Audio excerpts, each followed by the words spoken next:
et si jamais plus tu pries, et plus la douleur en fait s'augmente, et plus tu dois encore prier. Pourquoi? Parce que, qu'est-ce que l'ennemi fait souvent? Il fait souvent en fait en sorte que plus tu vas prier, et plus la douleur va s'augmenter pour te dire, tu vois, ta prière ne sert à rien. Tu vois, ton Dieu ne t'écoute même pas. Donc, ça ne sert à rien. Non, non, non, non, non, non, non, non, non, non, non, non, non.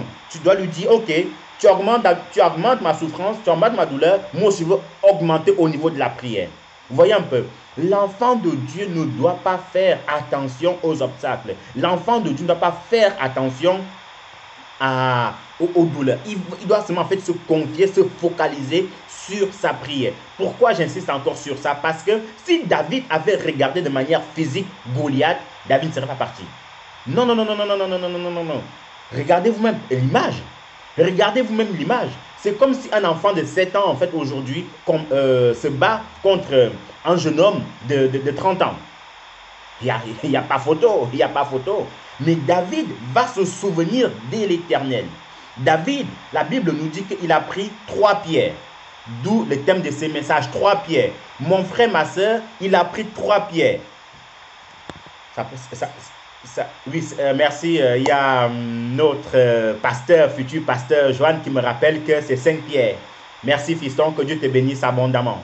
Amen. Tu fais du bon boulot, fiston. Continue comme ça. Merci. Donc, par la grâce de Dieu, la Bible nous dit que David a pris 5 pierres. Il a pris 5 pierres, il les a mis dans son petit sac. Vous voyez? On peut se dire, attends, David, tu prends les pierres, ça va servir à quoi? Non, non, David, entre nous, hein, calme-toi. Tu deviens fou là. Hein? 5 pierres contre le costosaure, les géants. Qu'est-ce que tu vas faire? 5 pierres, c'est quoi? C'est pour aller tuer les oiseaux? C'est pour aller tuer les mangoustes? C'est pour aller tuer quoi? Mais David avait, comme on dit, la révélation. Il avait l'assurance en Dieu. Il va prendre ces 5 pierres-là, il va les mettre dans sa gibecière. Il va prendre sa fronde. Il va aller au combat, aller au front. Il va tirer et il a visé l'endroit stratégique. Il va viser la tête de Goliath. Et à peine cette pierre-là, cette première pierre en fait avait touché Goliath, Goliath était mort. Pourquoi en fait c'était les pierres? Mon frère, ma soeur, nous devons savoir que, dans nos prières, quand nous prions, ne prions pas pour prier. Non, non, non, non, non, non, non, non, non, non, non. L'enfant de Dieu ne doit pas prier pour prier. Si tu pries pour prier, soit ne prie pas, en toute honnêteté, ne prie pas, ou soit dis au Seigneur, apprends-moi à prier. Pourquoi? Parce que chaque prière qu'on fait doit avoir un but. C'est comme quelqu'un qui gêne. C'est comme quelqu'un qui gêne et qui passe toute sa journée en train de faire en train de mentir ou en train de faire des choses qui n'ont pas le Seigneur. Ça sert à quoi de gêner? Ou quelqu'un qui gêne, qui est en train de murmurer. Ça ne sert à rien de gêner, mon frère, ma soeur. Ne gêne pas en murmurant, ne gêne pas en allant dans les endroits qui ne doivent pas le Seigneur. Non, quand tu gênes, tu dois être concentré, tu dois être en fait focalisé sur les choses du Seigneur. Donc, pareil pour la prière. Quand nous prions, nous devons avoir des objectifs. Quand nous prions, nous devons être précis dans nos prières. Vous voyez? Donc, David avait pris ces 5 pierres-là de manière stratégique. Et non seulement cela, il a encore visé à un endroit stratégique, la tête. Pourquoi? Parce que tout se passe dans la tête. C'est avec la tête qu'on réfléchit. C'est la tête en fait qui donne. Quand on parle de la tête, il y a le cerveau, il y a tout ce qui va avec. La tête donne l'information au corps. Mais il s'est dit que si je vise la tête, c'est fini pour lui. Maintenant, c'était quoi la pierre? La Bible nous dit, comme on l'a lu, frères et sœurs, c'est que ces pierres-là, en fait, voyez-vous, représentaient rien d'autre que le Seigneur Jésus. Pourquoi? Parce que, même quand on va le voir par la suite, parce que nulle personne ne pouvait terrasser Goliath si ce n'est par la force du Seigneur Jésus. Personne ne pouvait confronter Goliath si ce n'est par la force du Saint-Esprit. Pourquoi? Parce que depuis longtemps que Goliath terrassé, depuis longtemps que Goliath en fait menaçait les Hébreux, personne n'osait, personne. Mais voilà quelqu'un, un jeune serviteur, il va se dire non, je connais mon Dieu, il m'a donné de l'expérience en bagarrant avec des lions, en bagarrant avec des ours, alors il va encore me donner cette force-là pour y aller. Et vous allez voir que par la suite, ce même Seigneur, cette même pierre, ce même Jésus-Christ de Nazareth, en fait, va continuer, en fait, à protéger David, va continuer, en fait, à utiliser David. Donc, c'est cette pierre-là, en fait, voyez-vous, qui a réussi à tuer, à terrasser Goliath. Vous voyez? Et ce qui est assez intéressant ici, c'est qu'il n'avait rien, aucune armure. Aucune. Mon frère, ma soeur, demandez à ceux qui sont dans l'armée s'ils peuvent aller en guerre sans protection, sans pare-balles. Ils ne peuvent pas. Parce qu'ils savent qu'à peine on va leur tirer dessus, c'est la mort. Mais David n'a même pas fait attention à ça. Il a dit, la protection de Dieu est sur moi. Maintenant, c'est aussi en fait une forme de... quand l'enfant de Dieu prie aussi, j'attire notre attention par rapport à cela. Quand tu pries le Seigneur, tu dois t'assurer, même quand tu vas au combat spirituel, proprement dit, tu dois t'assurer que ta vie est propre devant le Seigneur. Parce que si tu vas au combat spirituel avec les œuvres des ténèbres et que, tu es champion d'impudicité, 2, tu es le plus adultère de ton quartier, tu es le plus grand menteur, mon frère, ma soeur, tu vas te faire terrasser. Voilà pourquoi beaucoup sont morts dans des combats spirituels, parce que leur vie n'était pas propre devant le Seigneur. Parce que l'ennemi n'est pas là pour rire. Vous voyez?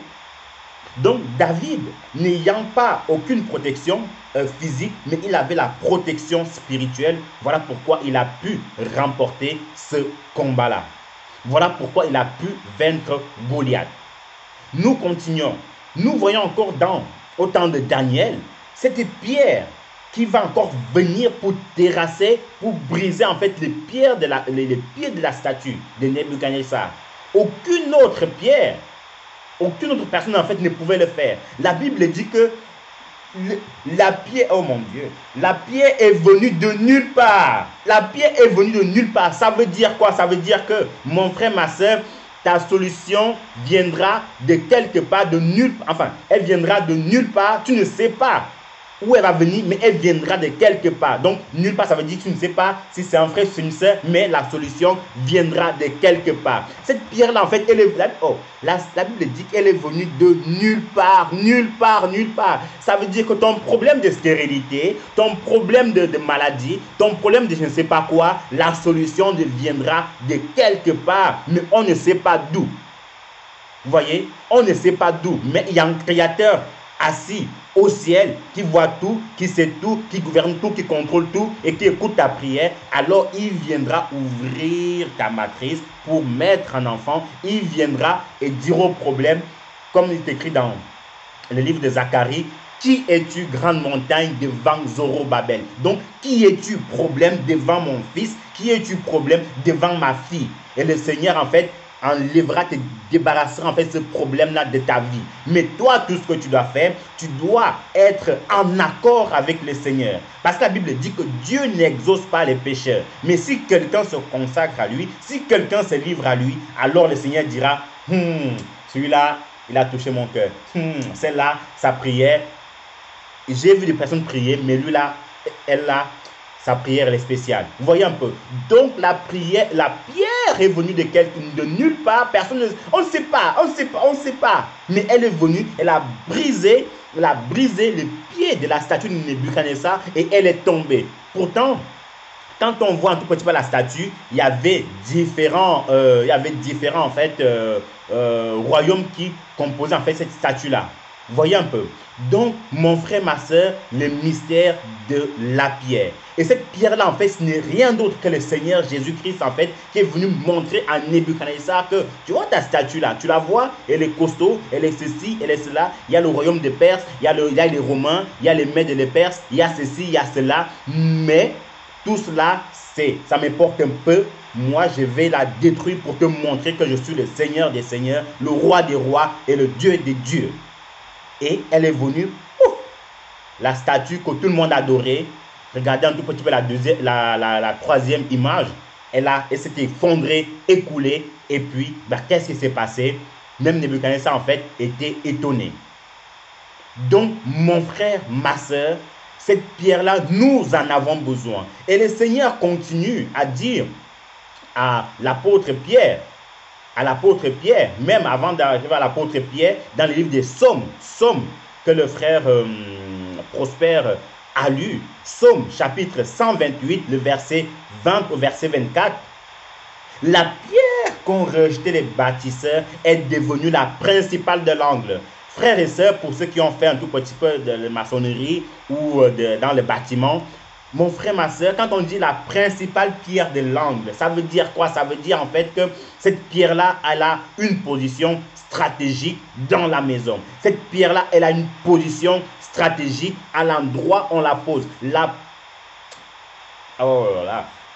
Au milieu. Ça veut dire quoi encore? Ça veut dire qu'aujourd'hui, quand nous allons nous quitter, voyez-vous, chacun va retenir l'essentiel. Et c'est cet essentiel-là, en fait, qu'on va partir méditer. Et c'est la même chose quand la Bible dit que la principale pierre de l'angle, donc en fait, c'est la pierre qui soutient toute chose. C'est la pierre qui soutient toute une maison. Et c'était pierre-là, en fait, que les gens ont rejeté, les bâtisseurs, en fait, ont rejeté. Et c'est qui les bâtisseurs? Ces bâtisseurs-là, ce sont les pharisiens, les hérodiens, les scribes, ainsi de suite, ainsi de suite. Malgré même en fait qu'on l'a rejetée, elle est devenue la principale de l'angle. Et c'est pour ça aujourd'hui, frères et sœurs, tellement qu'elle a grossi, aujourd'hui, on entend parler de cette pierre-là en Corée du Nord, en Corée du Sud, même si l'évangile, elle a du mal à y aller, mais on entend quand même parler de cette pierre-là en Corée du Nord, en Corée du Sud, en Algérie, au Maroc, en Tunisie. On entend parler de cette pierre-là en Côte d'Ivoire, au Koweït, en Allemagne, au Cameroun, dans le monde entier, tellement cette pierre-là, en fait, elle a grossi, et personne n'a pu l'arrêter, et personne ne l'arrêtera. Ça veut dire quoi? Ça veut dire que le Seigneur Jésus-Christ de Nazareth va continuer, en fait, à agir dans la vie de ses enfants. Le Seigneur Jésus-Christ, en fait, de Nazareth va continuer, en fait, à nous aider. Et dans Matthieu 16, versets 18 à 20, le Seigneur va dire à l'apôtre Pierre que tu es Pierre et que sur cette pierre, je bâtirai ma maison, je bâtirai mon église. Ça, c'est un jeu de mots. Tu es Pierre et que sur cette pierre, je bâtirai mon église. Pierre qui est le prénom et Pierre qui est Jésus-Christ et Pierre encore qui est la maison, l'édifice en fait du Saint-Esprit. Vous voyez un peu. Et tellement cette parole était puissante, qu'est-ce qui s'est passé par la suite? Dans Actes chapitre 2, le verset 29 au verset 42, cette prophétie ou cette révélation ou ce message que le Seigneur a adressé à l'apôtre Pierre, ça s'est réalisé puisque la Bible dit que dans Actes chapitre 2, après l'effusion du Saint-Esprit, qu'est-ce qui s'est passé? Pierre, juste une prédication, mon frère, ma soeur, juste une prédication, il y a eu 3000 convertis, 3000 personnes converties. Pourtant, c'est même Pierre qui avait régné le Seigneur 3 fois. Pourtant, cette même Pierre-là qui voulait faire échapper le Seigneur à sa mort quand il lui a dit non, non, non, non, Seigneur, tout le monde peut mourir, sauf toi. Non, non, non, non, Seigneur, tu ne mourras pas. Mais ça n'a pas empêché que le Seigneur réalise sa parole au travers de l'apôtre Pierre. Ça n'a pas empêché que malgré les déroutes de l'apôtre Pierre, pourtant, quand on lit un petit peu les évangiles, on voit que s'il y avait quelqu'un sur lequel Jésus pouvait vraiment compter, c'était l'apôtre Pierre. On veut venir avec Jésus, Pierre sort l'épée. Ne touchez pas mon Seigneur. On veut parler mal de Jésus, attention, ne parlez pas mal de mon Seigneur. On veut tuer Jésus, non, non, non, non, non, non. Le Seigneur Jésus qui leur dit, je vais mourir. Non, non, Seigneur, non, non, non, non, non, non. Reste encore avec nous, non, non, tu ne mourras pas. C'est que l'apôtre qui a parlé le plus, plus que les autres dans la Bible, quand il était avec Jésus. Vous voyez? Mais quand il fallait régner, c'était aussi lui qui a régné le Seigneur. Comme on dit souvent, ne parlons pas beaucoup. Hein. Parfois, il vaut mieux avoir des réserves et puis se taire et observer un peu plutôt que d'avoir toujours la bouche ouverte. Vous voyez un peu. Maintenant, si tu veux parler que tu es sûr de toi, il n'y a pas de souci du tout. Mais toujours est-il c'est que le Seigneur n'a pas regardé aux difficultés de l'apôtre Pierre. Le Seigneur n'a pas regardé à ces détails-là, mais il a utilisé ces mêmes pierres pour donner une seule prédication. Il y a eu 3000 convertis. Une seule, mon frère. Je ne sais pas si on s'en rend compte. Hein. Ça veut dire que tu prêches et il y a 3000 convertis. Alors imaginons-nous, alors dans toute notre vie, on prêche au moins, disons, 100 fois. On peut toujours faire 100 fois 3000. On touche déjà les millions de convertis. C'est pour ça que nous ne devons pas négliger la prédication. Même si ça ne te bénit pas toi, mon frère, ma soeur, mais sache que ça bénira quelqu'un d'autre. Vous voyez? Même si ça ne te bénit pas quelqu'un d'autre, sois sûr que ça te bénira. Toujours, c'est que ne négligeons pas les enseignements, ne les négligeons pas. Donc, voilà encore, mon frère, ma soeur, cette pierre-là qui a encore fait des ravages dans le cœur des gens au point où il y a eu tous ces convertis-là. Vous voyez? Donc, pour avancer, pour essayer de clôturer ces messages, c'est-à-dire quoi? C'est-à-dire que, mon frère, ma soeur, l'expression pierre dans la Bible en dit long. L'expression pierre dans la Bible nous aide. Et cette pierre-là, appelée Jésus-Christ de Nazareth, qui peut tout. Parce que les simples pierres que David a pris ne pouvaient pas tuer Goliath. Non. Par exemple, si vous sortez au dehors, déjà vous allez négliger un petit quelque chose comme ça. Comment est-ce que ça peut tuer un costosaure comme Goliath? Comment est-ce que ça peut tuer un homme de guerre comme Goliath? On peut les négliger. Vous voyez?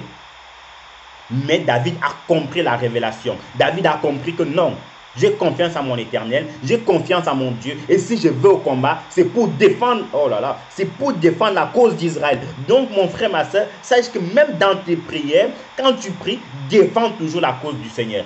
Défends toujours la cause du Seigneur et non pas tout le temps, mais non pas tout le temps ta cause à toi. Parce que si tu es toujours là, tu défends toujours ta cause. Seigneur, Seigneur, moi. Il n'y a pas de souci, tu peux prier pour toi, il n'y a pas de problème. Mais quand tu pries, tu dois défendre la cause des orphelins, tu dois défendre la cause des veuves, tu dois défendre la cause des plus démunis, tu dois défendre en fait la cause de tous ceux qui souffrent dans le monde entier. Et là, cette pierre-là sera vraiment efficace. Parce que le Seigneur cherchait quelqu'un pour défendre la cause d'Israël. Il cherche, même jusqu'à présent, il va poser la question à Ésaïe. Qui enverrai-je? Qui parlera pour nous? Ésaïe avait répondu à cette question. Il va dire, Seigneur, me voici, envoie-moi. Et en cette matinée, le Seigneur pose la question, la même question, qui enverrai-je? Qui parlera pour nous? La question est dans le cœur de tout un chacun. Ésaïe avait répondu, donc nous aussi, beaucoup en fait ont répondu, les apôtres avaient aussi répondu. Maintenant, la balle est dans notre camp pour aller défendre la cause du Seigneur. Donc, ayant pris cette pierre-là, on voit de nouveau cette pierre qui va encore aller briser, casser les pieds de Nebuchadnezzar. Et cette statue-là qui faisait des tonnes, elle va se briser. La question qu'on peut se poser, c'est que, et vous voyez, mon frère, ma soeur, comme je disais tout à l'heure, prions de manière stratégique. Prions de manière stratégique.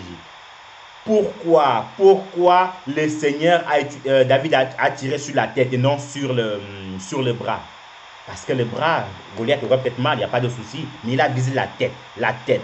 Parce que tout se passe dans la tête, les mauvaises pensées, les bonnes pensées, les prédications, tout ça, tout se passe dans la tête. Il a visé la tête et Goliath, mort, il est mort. Au niveau de la statue, le Seigneur est venu briser les pieds. Pourquoi les pieds? Comme vous savez, quand on était jeune, il y a ce qu'on appelle, en fait, il y a ce qu'on appelait la raclette. Ça veut dire quoi? Ça veut dire que si quelqu'un vous énerve, quand vous vous bagarrez, vous raclez quelqu'un.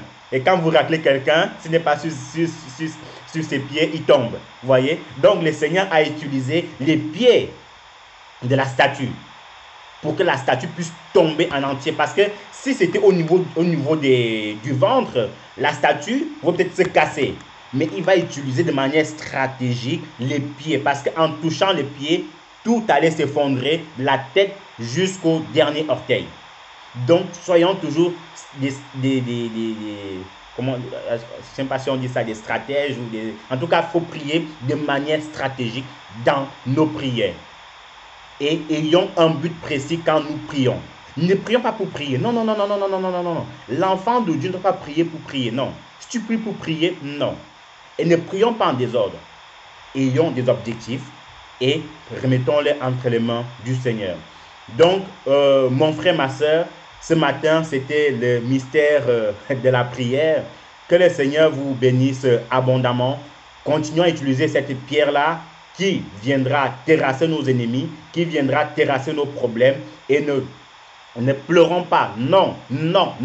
L'enfant de Dieu ne doit pas pleurer sur ses problèmes. C'est vrai que ça fait longtemps que ça dure. C'est vrai qu'on n'en peut plus. C'est vrai, oui, c'est vrai, il n'y a pas de problème. Mais si le Seigneur a réussi à ouvrir le ventre des femmes qui était stérile pendant des années, mon frère, ma soeur, la Bible nous dit dans Hébreux chapitre 13, le verset 8, que Jésus est le même hier, aujourd'hui, éternellement.